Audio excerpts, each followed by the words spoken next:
Hello guys, welcome back to the vlog. So ಇವತ್ತಿನ ವ್ಲಾಗ್ಗೆ ನಿಮ್ಮೆಲ್ಲರಿಗೂ ವೆಲ್ಕಮ್. ಇವತ್ತು ನಾನು ನಿಮಗೆ ನನ್ನ ಡೈಲಿ ವ್ಲಾಗ್ ಹೆಂಗಿರುತ್ತೆ ಅಂತ ಹೇಳಿ ನಿಮ್ಮ ಜೊತೆ ಶೇರ್ ಮಾಡ್ಕೊಳ್ತಾ ಇದ್ದೀನಿ. ಸೊ ಇದು ಬಂದು ಥರ್ಸ್ಡೇಯ ವ್ಲಾಗ್ ಆಗಿರುತ್ತೆ.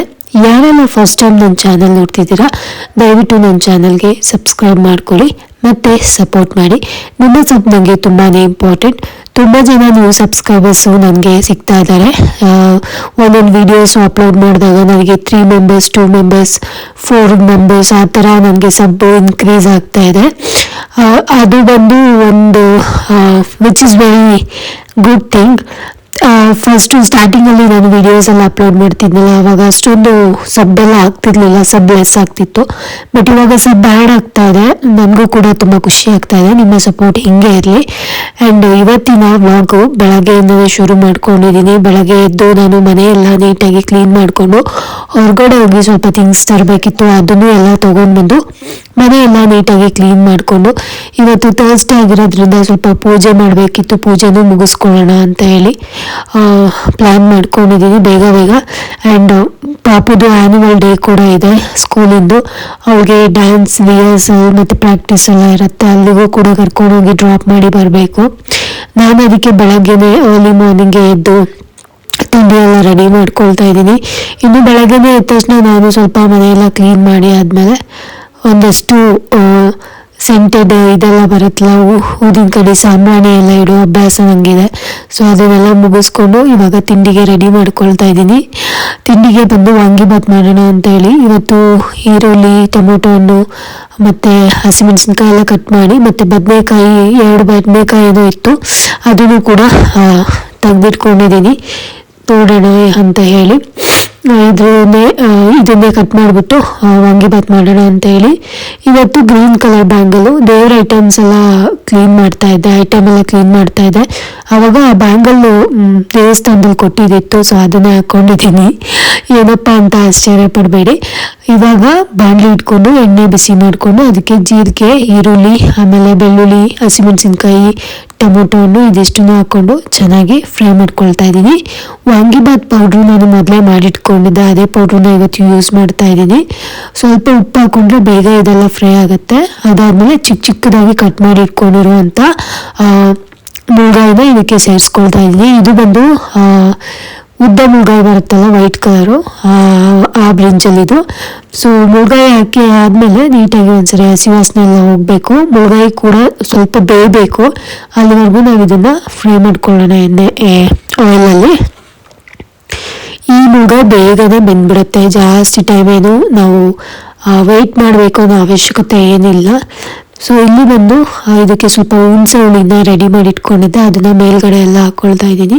ಅದಾದಮೇಲೆ ವಾಂಗಿಬಾತ್ ಪೌಡ್ರು ಮೊನ್ನೆ ಮಾಡಿದ್ದು ಸ್ವಲ್ಪ ಜಾಸ್ತಿನೇ ಉಳಿದಿತ್ತು, ಅದನ್ನು ಒಂದು ಲಿಡ್ ಇರೋವಂಥ ಬಾಕ್ಸಲ್ಲಿ ಹಾಕಿ ಕ್ಲೋಸ್ ಮಾಡಿಟ್ಟಿದ್ದೆ. ಸೊ ಅದನ್ನು ನಾನು ಇವಾಗ ಹಾಕಿ ಚೆನ್ನಾಗಿ ಮಿಕ್ಸ್ ಮಾಡ್ಕೊಳ್ತಾ ಇದ್ದೀನಿ. ಈ ವಾಂಗಿಬಾತ್ ಪೌಡ್ರ್ ಅಂತೂ ತುಂಬ ಚೆನ್ನಾಗಿರುತ್ತೆ, ಮನೆಯಲ್ಲೇ ಮಾಡಿದ್ದು. ರೆಸಿಪಿ ಬೇಕಂದರೆ ಹೇಳಿ, ನಾನು ಮತ್ತೆ ತೋರಿಸ್ತೀನಿ ನಿಮಗೆ ಮಾಡಿಬಿಟ್ಟು. ವೈಟ್ ರೈಸ್ ಮಾಡಿಟ್ಕೊಂಡಿದ್ದೆ. ಈ ವಾಂಗಿಬಾತ್ ಗೊಜ್ಜು ರೆಡಿ ಆದಮೇಲೆ ಅದಕ್ಕೆ ವೈಟ್ ರೈಸ್ ಹಾಕ್ಬಿಟ್ಟು ಚೆನ್ನಾಗಿ ಮಿಕ್ಸ್ ಮಾಡ್ತಿದ್ದೀನಿ. ಎಷ್ಟು ಚೆನ್ನಾಗಿ ಬಂದಿತ್ತು ಅಂದರೆ ತುಂಬ ಟೇಸ್ಟಿಯಾಗಿ ಬಂದಿತ್ತು. ನಾನು ಸ್ವಲ್ಪ ಮ್ಯಾಗಿ ಮಸಾಲ ಕೂಡ ಪಾಕೆಟ್ ಬರುತ್ತಲ್ಲ, ಅದನ್ನು ಯೂಸ್ ಮಾಡಿದ್ದೆ. ತುಂಬ ಅಂದರೆ ತುಂಬ ಟೇಸ್ಟಿಯಾಗಿ ಬಂದಿತ್ತು. ನಾನಂತೂ ತುಂಬ ತಿಂದ್ಬಿಡ್ತೀನಿ, ನನಗೆ ರೈಸ್ ಐಟಮ್ಸ್ ತುಂಬ ಇಷ್ಟ ಆಗುತ್ತೆ. ಬಟ್ ಡಯಟ್ ಎಲ್ಲ ಮಾಡುವಾಗ ರೈಸ್ ಅವಾಯ್ಡ್ ಮಾಡ್ಬೇಕಂತಾರೆ. ನನಗಂತೂ ತುಂಬ ಇಷ್ಟ ರೈಸ್ ಐಟಮ್ಸ್ ಅಂದರೆ, ನನಗೆ ಬಿಡೋಕ್ಕೆ ಆಗಲ್ಲ. ಈ ನಾರ್ತ್ ಸೈಡಲ್ಲೆಲ್ಲ ಚಪಾತಿ ಹೆಂಗೆ ತಿಂತಾರಲ್ಲ ಆ ಥರ ನಾನು ರೈಸ್ ಇಷ್ಟಪಟ್ಟು ತಿಂತೀನಿ. ನನಗೆ ಏನು ಕೊಟ್ಟಿಲ್ಲ ಅಂದರೆ ರೈಸ್ ಕೊಟ್ಬಿಟ್ರೆ ಸಾಕು. ಉಪ್ಪಿನಕಾಯಿ ಜೊತೆ ಇಲ್ಲಾಂದರೆ ಗೊಜ್ಜು ಏನು ಕೊಟ್ಟರು ಅದ್ರ ಜೊತೆ ಸೇರಿಸ್ಕೊಂಡು ತಿಂದ್ಬಿಡ್ತೀನಿ. ನಾನು ಒಂಥರ ತುಂಬ ರೈಸ್ ಲವರು. ತುಂಬ ರೈಸ್ ಐಟಮ್ಸ್ನ ಮನೇಲಿ ಟ್ರೈ ಮಾಡಬೇಕಂತ ಅಂದ್ಕೊಳ್ತಾ ಇರ್ತೀನಿ. ಇನ್ನೂ ಪಾಪಗೆ ಸ್ವಲ್ಪ ಹುಷಾರಿರಲಿಲ್ಲ ಮತ್ತು ನನಗೂ ಸ್ವಲ್ಪ ಹುಷಾರಿರಲಿಲ್ಲ. ಹಂಗಾಗಿ ಇನ್ ಮಿಡಲಲ್ಲಿ ನಾವು ಸ್ವಲ್ಪ ಹಾಸ್ಪಿಟಲ್ಗೂ ಬಂದು ನಮ್ಮನ್ನು ತೋರಿಸ್ಕೊಂಡು ಮೆಡಿಸಿನ್ ಎಲ್ಲ ಪ್ರಿಸ್ಕ್ರೈಬ್ ಮಾಡಿಕೊಂಡು ತೊಗೊಂಡು ಬಂದ್ವಿ. ಇನ್ನು ಅವಳ ಆ್ಯನ್ಯುವಲ್ ಡೇ ಫಂಕ್ಷನ್ಗೆ ಅಂತ ಹೇಳಿ ಅವಳಿಗೆ ಒಂದಷ್ಟು ಐಟಮ್ಸ್ ಎಲ್ಲ ಹೇಳಿದರು, ಇದೆಲ್ಲ ಬೇಕು ಅಂತ ಹೇಳಿ. ಅದನ್ನೆಲ್ಲ ನಾನು ಪರ್ಚೇಸ್ ಮಾಡಿಕೊಂಡು ತೊಗೊಂಡ್ಬಂದಿದ್ದೀನಿ. ಕೆಲವೊಂದಷ್ಟು ನಮ್ಮ ಯೂಸಿಗೆ, ಇನ್ನು ಕೆಲವೊಂದಷ್ಟು ಡ್ಯಾನ್ಸ್ ಪರ್ಪಸ್ಗೆ ಅಂತ ಹೇಳ್ಬಿಟ್ಟು. ಆ್ಯಕ್ಚುಲಿ ಅವಳು ಈ ಸರಿ ಇಂಡಿಯನ್ ಇಂಟರ್ನ್ಯಾಷನಲಲ್ಲಿ ಓದ್ತಿರೋದ್ರಿಂದ ಯಾವುದೋ ಬೇರೆ ಸಾಂಗ್ ಹೇಳಿದ್ದಾರೆ, ಅದಕ್ಕೆ ಅವಳು ರೆಡಿ ಆಗ್ತಿದ್ದಾಳೆ. ಅದಾದಮೇಲೆ ಇದು ನೆಕ್ಸ್ಟ್ ಡೇ ಒಂದು ವ್ಲಾಗು. ಇದು ಬಂದ್ಬಿಟ್ಟು ನಾನು ಮನೇಲಿ ಅಮ್ಮ ಚಿಕನ್ ಸಾಂಬಾರು ಮಾಡ್ತಾರಲ್ಲ ಆ ಥರ ಮಾಡೋಣ ಅಂತ ಹೇಳಿ ಅಂದ್ಕೊಂಡಿದ್ದೀನಿ. ಒಂದು ಕಡೆ ಚಿಕನ್ನು ಉಪ್ಪು ಖಾರ ಮತ್ತು ಅರಿಶಿನ ಪೌಡ್ರ್ ಹಾಕಿ ಮ್ಯಾರಿನೇಟ್ ಮಾಡಿ ಇಟ್ಕೊಂಡಿದ್ದೀನಿ. ಇನ್ನೊಂದು ಸೈಡಲ್ಲಿ ಈರುಳ್ಳಿ ಬೆಳ್ಳುಳ್ಳಿ ಶುಂಠಿನ ರುಬ್ಕೊಳ್ಳೋದಕ್ಕೆ ಅಂತೇಳಿ ಎತ್ತಿಟ್ಕೊಂಡಿದ್ದೀನಿ.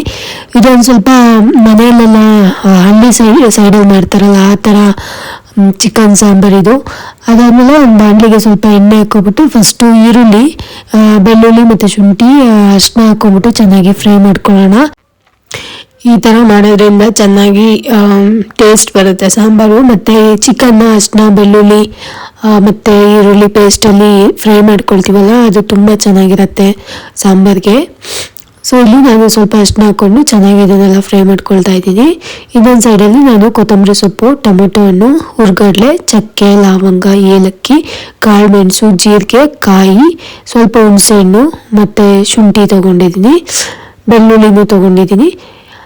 ಈರುಳ್ಳಿ ಎಲ್ಲ ಫ್ರೈ ಮಾಡಿ ಆದಮೇಲೆ ಈರುಳ್ಳಿ ಅದನ್ನು ಒಂದು ಮಿಕ್ಸಿ ಜಾರ್ಗೆ ಹಾಕ್ಬಿಟ್ಟು ಚೆನ್ನಾಗಿ ರುಬ್ಕೊಳ್ತಾ ಇದ್ದೀನಿ, ಸ್ವಲ್ಪ ನೀರು ಹಾಕ್ಕೊಂಡ್ಬಿಟ್ಟು. ಇನ್ನು ಅದೇ ಬಾಂಡಿಯಲ್ಲಿ ನಾನು ಬೇರೆ ಏನೇನು ಖಾರಕ್ಕೆ ಎತ್ತಿಟ್ಕೊಂಡಿದ್ದೆಲ್ಲ ಟೊಮೊಟೊ ಹಣ್ಣು, ಕಾಯಿ ಆ ಖಾರನ ಮತ್ತು ಸ್ವಲ್ಪ ಎಣ್ಣೆ ಹಾಕ್ಕೊಬಿಟ್ಟು ಸೇರಿಸ್ಕೊಂಡ್ಬಿಟ್ಟು ನೀಟಾಗಿ ಫ್ರೈ ಮಾಡ್ಕೊಳ್ತಾ ಇದ್ದೀನಿ. ಇದು ಬಂದ್ಬಿಟ್ಟು ಕಾಯಿಂದು ಖಾರಕ್ಕೆ. ಸೊ ಇದಕ್ಕೆ ನಿಮಗೆ ಇನ್ನೂ ಬೇಕಂದರೆ ಸೋಂಪು ಅದೆಲ್ಲ ಬರುತ್ತಲ್ಲ, ಗಸಗಸೆ ಅದೆಲ್ಲದನ್ನು ಸೇರಿಸ್ಕೊಳ್ಬೋದು, ಇನ್ನೂ ಚೆನ್ನಾಗಿ ಬರುತ್ತೆ. ಪುದೀನೂ ಕೂಡ ಹಾಕ್ಕೊಳ್ಬೋದು. ನಾನು ಇಷ್ಟೇ ಸಾಕು ಅಂತ ಹೇಳಿ ಪುದೀನ ಎಲ್ಲ ಸ್ಕಿಪ್ ಮಾಡ್ಕೊಂಡಿದ್ದೀನಿ. 2 ಬಾಡಿಗೆ ಮೆಣಸಿನ್ಕಾಯಿ ಇರುತ್ತಲ್ಲ ಅದನ್ನು ಹಾಕ್ಕೊಂಡಿದ್ದೀನಿ. ಹಸಿಮೆಣಸಿನ್ಕಾಯಿ ಹಾಕ್ತಾ ಇಲ್ಲ ಇವತ್ತು ನಾನು. ಮೇಲ್ಗಡೆ ಕೊತ್ತಂಬರಿ ಕಾಳು, ಕೊರಿಯಂಡರ್ ಸೀಡ್ಸ್ನ ಹಾಕ್ಬಿಟ್ಟು ಚೆನ್ನಾಗಿ ಫ್ರೈ ಮಾಡ್ಕೊಳ್ತಾ ಇದ್ದೀನಿ. ಈ ಥರ ಫ್ರೈ ಮಾಡುವಾಗಲೇ ತುಂಬ ಚೆನ್ನಾಗಿ ಸ್ಮೆಲ್ ಬರ್ತಿರುತ್ತೆ. ಇನ್ನು ಮಿಕ್ಸಿ ಜಾರಲ್ಲಿ ಫಸ್ಟು ಈರುಳ್ಳಿ ಎಲ್ಲ ರುಬ್ಕೊಂಡಿದ್ದಾಯ್ತಲ್ಲ ಅದೇ ಮಿಕ್ಸಿ ಜಾರನ್ನ ತೊಳ್ಕೊಂಡ್ಬಿಟ್ಟು ಇವಾಗ ಅದೇ ಮಿಕ್ಸಿ ಜಾರ್ಗೆ ನಾನು ಟೊಮೊಟೊ ಹಣ್ಣು ಮತ್ತು ಏನೇನು ಕಾಯಿ ಖಾರ ಇತ್ತಲ್ಲ ಅದನ್ನು ಹಾಕ್ಕೊಂಡು ಸ್ವಲ್ಪ ನೀರು ಸೇರಿಸ್ಕೊಬಿಟ್ಟು ಇದಕ್ಕೆ ಲಿಡ್ ಕ್ಲೋಸ್ ಮಾಡಿಬಿಟ್ಟು ಚೆನ್ನಾಗಿ ಗ್ರೈಂಡ್ ಮಾಡ್ಕೊಳ್ತೀನಿ. ಗಂಧದ ಥರ ಪೇಸ್ಟ್ ಬರಬೇಕು, ಅಲ್ಲಿವರೆಗೂ ನಾವು ಇದನ್ನು ಗ್ರೈಂಡ್ ಮಾಡ್ಕೊಳ್ಳೋಣ. ತುಂಬ ಚೆನ್ನಾಗಿರುತ್ತೆ ಈ ಖಾರ ಚಿಕನ್ ಸಾಂಬಾರಿಗೆ. ಯೂಶ್ವಲಿ ಲೈಕ್ ಹೋಟ್ಲುಗಳಲ್ಲೆಲ್ಲ ಇದೇ ಥರ ಖಾರನ ಸೇರಿಸ್ಬಿಟ್ಟು ಸಾಂಬಾರು ಮಾಡಿ ಕೊಡ್ತಾರೆ. ಇನ್ನು ಅದೇ ಬಾಣಲಿಗೆ ಸ್ವಲ್ಪ ನಾನು ಎಣ್ಣೆ ಹಾಕ್ಕೊಬಿಟ್ಟು ಮ್ಯಾರಿನೇಟ್ ಮಾಡಿ ಎತ್ತಿಟ್ಟಿದಂಥ ಚಿಕನ್ನ ಹಾಕ್ತಾ ಇದ್ದೀನಿ. ಚಿಕನ್ ಯಾರಿಗೆಲ್ಲ ಇಷ್ಟ ಇಲ್ಲ ರೆಸಿಪಿ, ಸೊ ಅವ್ರು ಸ್ಕಿಪ್ ಮಾಡ್ಬೋದು, ಏನು ತೊಂದರೆ ಇಲ್ಲ ನನಗೆ. ಆ್ಯಂಡ್ ಇದು ಬಂದ್ಬಿಟ್ಟು ಮ್ಯಾರಿನೇಟ್ ಆಗಿರುವಂಥ ಚಿಕನ್ನ ಸ್ವಲ್ಪ ಎಣ್ಣೆ ಹಾಕಿ ನೀಟಾಗಿ ಲೈಟಾಗಿ ಫ್ರೈ ಮಾಡ್ತಿದ್ದೀನಿ. ನೀರೇನು ಹಾಕಿಲ್ಲ ನೋಡಿ, ಸ್ವಲ್ಪ ಹೊತ್ತಿಗೆ ಚಿಕನ್ನಲ್ಲಿರೋ ಎಣ್ಣೆ ಅಂದರೆ ನೀರಿನ ಅಂಶ ಎಲ್ಲ ಬಿಟ್ಕೊಂತು. ಅದಾದಮೇಲೆ ಈರುಳ್ಳಿ ಬೆಳ್ಳುಳ್ಳಿ ಶುಂಠಿ ಪೇಸ್ಟನ್ನು ಹಾಕ್ಬಿಟ್ಟು ಚೆನ್ನಾಗಿ ಸ್ವಲ್ಪ ಉಪ್ಪು ಹಾಕಿ ಕಲ್ಲುಪ್ಪು ನೀಟಾಗಿ ಒಂದ್ಸರಿ ತಿರುಗಿಸ್ತಾ ಇದ್ದೀನಿ. ಇದು ಫಸ್ಟ್ ಸೆಟ್ ಖಾರ, ಈರುಳ್ಳಿ ಬೆಳ್ಳುಳ್ಳಿ ಶುಂಠಿ ಹಾಕಿ ಫ್ರೈ ಮಾಡ್ಕೊಂಡು ಮಾಡಿದ್ವಲ್ಲ ಆ ಖಾರನ ಫಸ್ಟು ಸೇರಿಸ್ಕೊಂಡು ಉಪ್ಪು ಜೊತೆ ಚೆನ್ನಾಗಿ ಕುದಿಸೋಣ. ಇದನ್ನು ಫ್ರೈ ಮಾಡ್ಕೊಳ್ಳೋಣ ಗಟ್ಟಿಯಾಗಲಿ. ಇದು ಸ್ವಲ್ಪ ಗಟ್ಟಿ ಆದಮೇಲೆ ನಾವು ನೆಕ್ಸ್ಟ್ ಏನು ಖಾರ ಉಪ್ಕೊಂಡಿದ್ವಲ್ಲ ಆ ಖಾರನ ಸೇರಿಸ್ಕೊಳ್ಳೋಣ. ಖಾರ ನುಣ್ಣಗೆ ಬರಬೇಕು, ಆವಾಗ ಸಾಂಬಾರು ತುಂಬ ಚೆನ್ನಾಗಿರುತ್ತೆ. ನೀವು ಜಾಸ್ತಿ ನೀರು ಹಾಕಿದ್ರೂ ಕೂಡ ಚೆನ್ನಾಗಿರುತ್ತೆ ಖಾರ, ಅಂದರೆ ಸಾಂಬಾರು ಚೆನ್ನಾಗಿ ಬರುತ್ತೆ. ನೀವು ಚಿಕನು ಅಥವಾ ಮಟನ್ ಯಾವುದೇ ಸಾಂಬಾರು ಮಾಡಲಿ ಪುಡಿ ಉಪ್ಪನ್ನು ಸ್ಕಿಪ್ ಮಾಡಿ, ಪುಡಿ ಉಪ್ಪು ಜಾಸ್ತಿ ಯೂಸ್ ಮಾಡಬೇಡಿ, ಕಲ್ಲುಪ್ಪನ್ನು ಯೂಸ್ ಮಾಡಿ. ಈ ಮಟನ್ ಸಾಂಬಾರಿಗೆ ಅಂತಲೇ ಅಲ್ಲ, ನೀವು ತರಕಾರಿ ಸಾಂಬಾರಿಗೂ ಅಂತ ಮಾಡಿದ್ರು ಅಷ್ಟೇ ಕಲ್ಲುಪ್ಪನ್ನ ಯೂಸ್ ಮಾಡಿ. ಯಾಕೆಂದರೆ ಕಲ್ಲುಪ್ಪಲ್ಲಿ ಅಯೋಡಿನ್ ಅಂಶ ಜಾಸ್ತಿ ಇರುತ್ತೆ. ಆಮೇಲೆ ನಮಗೆ ಗಂಟ್ಲು ಏನಾದರೂ ಪ್ರಾಬ್ಲಮ್ ಆಗುತ್ತಲ್ಲ ಅವಾಗೆಲ್ಲ ಕಲ್ಲುಪ್ಪು ತುಂಬ ಸಹಾಯ ಮಾಡುತ್ತೆ. ನನಗಂತೂ ಮೊನ್ನೆ ಕಲ್ಲುಪ್ಪು ಅಂದರೆ ಗಂಟ್ಲು ಪ್ರಾಬ್ಲಮ್ ಆಗಿತ್ತು, ನಾವು ಹೋದಾಗ ಡಾಕ್ಟರ್ ಅದೇ ಹೇಳಿದರು, ಕಲ್ಲುಪ್ಪು ತಿನ್ನಬೇಕು, ಜಾಸ್ತಿ ಯೂಸ್ ಮಾಡಬೇಕು ಫುಡ್ಡಲ್ಲೆಲ್ಲ ಅಂತ ಹೇಳಿ. ಇನ್ನು ಖಾರ ಎಲ್ಲ ಹಾಕಿ ಸ್ವಲ್ಪ ನೀರು ಹಾಕಿ ಕುದಿಸಿ ಆದಮೇಲೆ ಈ ಥರ ಚಿಕನ್ ಸಾಂಬಾರು ರೆಡಿಯಾಗಿದೆ. ನಾನು ಇಲ್ಲಿ ಒಂದು ಬೌಲಲ್ಲಿ ಹಾಕ್ಬಿಟ್ಟು ಇದನ್ನು ಸರ್ವ್ ಮಾಡ್ತಾಯಿದ್ದೀನಿ. ನೋಡಿ, ಮನೆಯಲ್ಲೇ ಮಾಡಿರುವಂಥ ನಾಟಿ ಸ್ಟೈಲ್ ಚಿಕನ್ ಸಾಂಬಾರು ರೆಡಿಯಾಗಿದೆ. ತುಂಬಾ ಟೇಸ್ಟಿಯಾಗಿರುತ್ತೆ, ತುಂಬ ಅಂದರೆ ತುಂಬ ಈಸಿ ಕೂಡ, ಬೇಗ ಕೂಡ ಮನೆಯಲ್ಲಿ ನಾವು ಮಾಡ್ಕೊಳ್ಬೋದು. ನೀವು ಕೂಡ ಈ ರೆಸಿಪಿನ ಮನೇಲಿ ಟ್ರೈ ಮಾಡಿ. ಅನ್ನ ಜೊತೆ ಮುದ್ದೆ, ಸಾಂಬಾರ್ ಜೊತೆ, ಮುದ್ದೆ ಜೊತೆ, ಇವನ್ ದೋಸೆ ಇಡ್ಲಿ ಜೊತೆ ಎಲ್ಲ ತುಂಬ ಚೆನ್ನಾಗಿ ಕಾಂಬಿನೇಷನ್ ಇದು ಸಾಂಬಾರು. ನಮ್ಮನೇಲಿ ನಾವು ಮುದ್ದೆ ಮಾಡಲ್ಲ, ಸೊ ಹಂಗಾಗಿ ನಾನು ಅನ್ನದ ಜೊತೆನೇ ಇವಾಗ ಸರ್ವ್ ಮಾಡ್ತಾ ಇದ್ದೀನಿ. ಇದು ಚಿಕನ್ ಕೂಡ ಸಾಫ್ಟಾಗಿ ಬೆಂದಿರುತ್ತೆ, ಸಾಂಬಾರು ಕೂಡ ತುಂಬ ಟೇಸ್ಟಿಯಾಗಿ ಬಂದಿರುತ್ತೆ. ಇಲ್ಲಿ ಸಾಂಬಾರು ರೆಡಿಯಾಗಿತ್ತಲ್ಲ, ಇನ್ನು ಮಧ್ಯಾಹ್ನಕ್ಕೆ ಇದನ್ನೇ ಕೊಡೋಣ ಅಂತ ಹೇಳ್ಬಿಟ್ಟು ನಾನು ಇನ್ನೊಂದು ಕಡೆ ರೈಸ್ ಇಟ್ಬಿಟ್ಟು ರೈಸ್ನ ಮಾಡ್ಕೊಳ್ತಾ ಇದ್ದೀನಿ. ರೈಸು ಯೂಶ್ವಲಿ ನಾನು ಲೈಕ್ ಇದೇ ಥರ ಲೈಕ್ ಕುಕ್ಕರನ್ನೇ ಮಾಡ್ಕೊಂಡ್ಬಿಡ್ತೀನಿ ಬೇಗ ಆಗಲಿ ಅಂತ ಹೇಳಿ.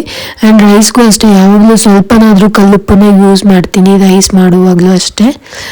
ಆಮೇಲೆ ಇಲ್ಲಿ ಊಟಕ್ಕೆ ರೆಡಿಯಾಗಿತ್ತು. ಅದಾದಮೇಲೆ ಊಟನ ಸರ್ವ್ ಮಾಡಿದ್ದೀನಿ. ಸ್ವಲ್ಪ ಈರುಳ್ಳಿ, ನಿಂಬೆಹಣ್ಣು, ಹಸಿಮೆಣಸಿನ್ಕಾಯಿ, ಸ್ವಲ್ಪ ಸಾಂಬಾರು ಹಾಕ್ಬಿಟ್ಟು ಊಟನ ಕೊಟ್ಟಿದ್ದೀನಿ. ನಮ್ಮನೇಲಂತೂ ಹೇಳ್ತಾಯಿದ್ರು ಊಟ ತುಂಬ ಚೆನ್ನಾಗಿ ಬಂದಿತ್ತು, ಸಾಂಬಾರು ತುಂಬ ಚೆನ್ನಾಗಿ ಬಂದಿತ್ತು ಅಂತ ಹೇಳಿ. ನಮ್ಮನೇಲಿ ಚಿಕನ್ನು, ಮಟನ್ನು ಇದೆಲ್ಲ ತುಂಬ ಇಷ್ಟಪಟ್ಟು ತಿಂತಾರೆ. ತುಂಬ ಅಂದರೆ ತುಂಬ ಇಷ್ಟ. ನಾನಂತೂ ತುಂಬ ಜಾಸ್ತಿ ಮಾಡ್ತಾ ಇಲ್ಲ ಇವಾಗೆಲ್ಲ, ಮನೇಲಿ ತುಂಬ ಕಮ್ಮಿ ಮಾಡಿದ್ದೀನಿ ನಾನ್ ವೆಜ್ಜು. ಬಟ್ ಯಾವಾಗಾದರೂ ಒಂದ್ಸತಿ ತಿನ್ನಬೇಕು ಅಂದಾಗ ಮಾಡ್ಕೊಳ್ತೀನಿ. ಸೊ ಗೈಸ್, ಇದಾಗಿತ್ತು ಇವತ್ತಿನ ವ್ಲಾಗ್. ಐ ಹೋಪ್ ನೀವು ನನ್ನ ವ್ಲಾಗ್ನ ಇಷ್ಟಪಟ್ಟು ಎಂಜಾಯ್ ಮಾಡಿ ನೋಡಿದ್ರಿ ಅಂತ ಹೇಳಿ ಅಂದ್ಕೊಳ್ತೀನಿ. ಮತ್ತು ಯಾರೆಲ್ಲ ಸಬ್ಸ್ಕ್ರೈಬ್ ಮಾಡಿದೆ ಚಾನಲ್ ನೋಡ್ತಿದ್ದೀರಾ, ದಯವಿಟ್ಟು ಸಬ್ಸ್ಕ್ರೈಬ್ ಕೂಡ ಮಾಡ್ಕೊಳ್ಳಿ. ಮತ್ತು ಮುಂದಿನ ವ್ಲಾಗಲ್ಲಿ ಸಿಗೋಣ. Until that keep watching Nishu's corner.